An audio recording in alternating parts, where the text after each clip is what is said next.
Olahraga untuk segmen ini, saudara supporter Timnas Indonesia yang menamakan diri atau yang sudah berada di Qatar, ini menggelar parade di Soik Wakif menyambut Piala Dunia U17 All Out untuk mendukung Garuda Muda.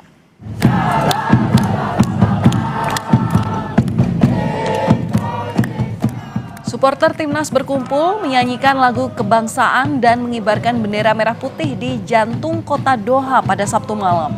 Supporter bertekad skuad racikan Nova Arianto itu tak akan berjuang sendirian di Piala Dunia U17 2025. Garuda Qatar berkomitmen akan selalu memberikan suntikan semangat bagi Zahabi Goli dan kolega selama berlaga di Qatar nanti. Merdeka, merdeka.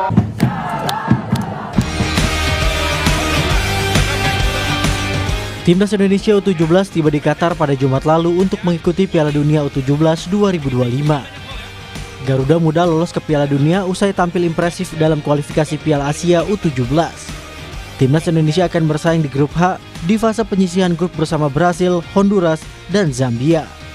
Demi mematangkan strategi, skuad Garuda Muda telah menjalani 3 kali uji coba di Dubai, Uni Emirat Arab. Hasilnya Zahabi Goli CS kalah 1-2 dari Paraguay, bermain imbang tanpa gol melawan Pantai Gading, dan kembali bermain imbang kontra Panama dengan skor 1-1. Saat kemarin kita bertemu dengan Paraguay, dengan Pantai Gading dan Panama, secara postur kita sangat kalah, tapi saya bilang ke pemain ya bagaimana kita mempunyai mental yang kuat agar kita bisa bersaing. Kalau kita tidak mempunyai mental yang kuat ya pastinya akan sulit kita bisa bersaing dengan nanti Zambia, Brasil, dan Honduras ya. Dan harapannya saya minta pemain jangan pernah takut, karena kita sekali lagi saya bicara, kita tidak pernah tahu hasil pertandingan. Timnas U17 akan mengawali kiprahnya di Piala Dunia dengan menghadapi Zambia di Doha, Qatar pada 4 November nanti. Zambia yang membawa 25 pemain hadir sebagai tim debutan di ajang Piala Dunia U17 2025. Sementara bagi Indonesia ini menjadi penampilan kedua. Pada edisi 2023, Garuda Muda hanya mampu mencapai babak penyisihan grup. Tim Liputan Kompas TV. Dan seperti apa peluang Timnas U17 Indonesia di Piala Dunia U17 2025 di Qatar? Kita akan bahas bersama dengan pengamat sepak bola Wesley Hutagalung. Selamat malam Bung Wesley, apa kabar? Selamat malam. Baik. Iya, salam sehat selalu Bung. Ini Timnas Indonesia U17 ini akan bertanding besok tanggal 4 November lawan Zambia. Nah, yang pertama kali main di Piala Dunia U17 bahkan. Seperti apa kalau melihat peluang Garuda Muda di sana nanti?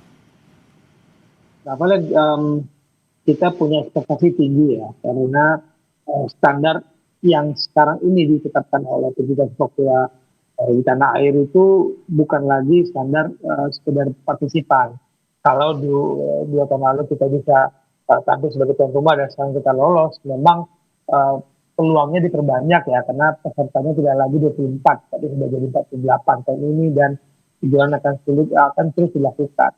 Nah, melihat performa mereka 3 uji coba itu kan paling tidak kita cuma sekali nggak cetak gol ketika menghadapi Pantai Gading. Kita kalah 1-2 lawan Paraguay yang sudah 5 kali sebelumnya tampil di Piala Dunia U17, kita cetak 1 gol. Lawan Panama kita cetak 1-1. Berarti kita Panama juga sudah 3 kali sebelumnya main di Piala Dunia. Jadi ada sebuah harapan besar bahwa kita bukan lagi inferior terhadap tim-tim yang lebih dahulu mentas di panggung Piala Dunia meskipun kategorinya junior.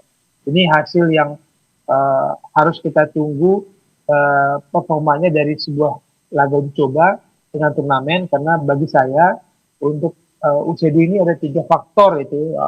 Yang pertama soal kemampuan mereka fokus kepada pertandingan, fokus kepada strategi yang ditetapkan oleh pelatih, lalu konsistensi. Tidak mudah untuk anak muda itu bermain konsisten, apalagi pertandingan tiap 3 hari kan, tanggal 4, 7, tanggal 10 itu kan tanding, jadi cuma 2 hari istirahat. Dan yang ketiga soal kepercayaan diri, ini yang menjadi kendala bagi usia muda kita. Nah, kepercayaan diri itu sudah dipupuk kemarin lah lawan 3 uji coba lawan Pantai Gading, Panama, dan lawan Paraguay. Ya, memang kemarin performa kita kurang baik ketika lawan Paraguay, kemudian juga Panama dan juga Pantai Gading begitu ya. Ini memang harus jadi catatan. Kita nggak boleh lihat ke belakang, tapi memang optimistis harus selalu kita tanam. Tapi untuk membangun optimistis itu pasti perlu ada yang membuat percaya diri. Jadi apa sebenarnya dari kekalahan kemarin yang harus dibenahi oleh sang pelatih? Tadi saya sudah sebut ada 3 faktor ya. Nah, tim pelatih itu juga harus memperkuat lagi aspek psikologi. Nah, di tim itu kan memang ada psikologi. Yang perlu sebenarnya menjadi catatan bagi kita lah, di tingkat usia itu, Mbak Valen, sebenarnya persaingannya nggak terlalu jomplang. Kalau kita mundur di kejuaraan sebelumnya kan kita lumayan ya, memulai 2 pertandingan dengan skor imbang di 2 pertandingan awal, meskipun akhirnya kalah lawan Maroko. Tapi pada usia 17-20 sebenarnya kita nggak boleh inferior. Nah, tadi saya katakan kalau percaya diri mereka bisa dijaga, bahwa di kategori junior itu kita masih bisa bersaing kok. Iya setuju. Ini memang besok itu ketika pertandingan Garuda Muda itu juga akan jadi challenge untuk para pemainnya sendiri. Meskipun memang targetnya harus mencari poin 3 begitu ya, poin penuh, tapi memang permainan mereka nanti juga akan menjadi sorotan para pencari bakat dunia begitu. Tapi kalau melihat pertandingan di tahun 2023 lalu, langkah timnas U17 itu terhenti di babak grup. Nah, sejauh mana level pemain timnas Indonesia yang berada dalam satu grup ini bersama dengan negara lain? Ya, kita di grup ini kan ketemu lagi lah. Mungkin 2 tahun lalu kan kita ketemunya Ekuador, Panama, dan Maroko. Performanya kan mengejutkan sebenarnya.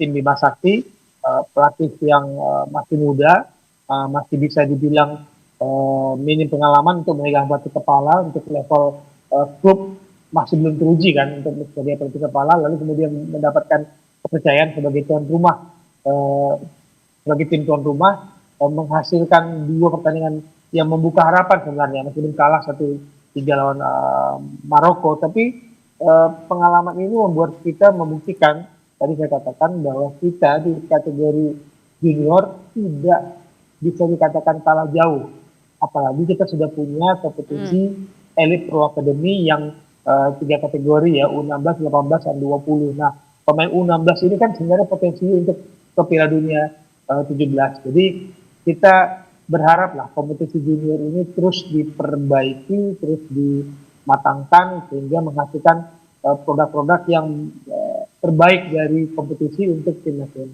Ya, tapi kalau lihat peta kekuatan di Piala Dunia U17, sejauh mana realistisnya target timnas U17 bisa melangkah?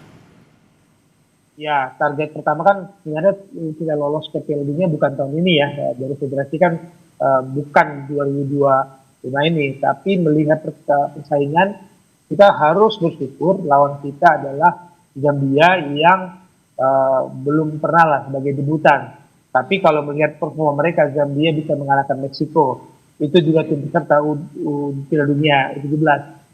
Zambia bisa mengalahkan Kaledonia Baru. Itu juga serta Piala Dunia tahun ini. Dengan skor mereka tuh mereka cetak 3-1, menang 3-0. Berarti bisa dalam 2 pertandingan uji coba di Dubai mereka mencetak 6 gol. Jadi hati-hati dengan ketajaman mereka. Tapi secara tim kejutan pasti ada hal positif yang kita ambil dengan kita, bahwa bisa jadi mereka yang demam panggung grogi di Piala Dunia ini. Jadi ini sebuah momentum ketika kita ketemu Zambia di laga pertama, baru ketemu Brazil di laga kedua ya. Semoga kita dapat 3 poin nih tanggal 4 besok Mbak Valen.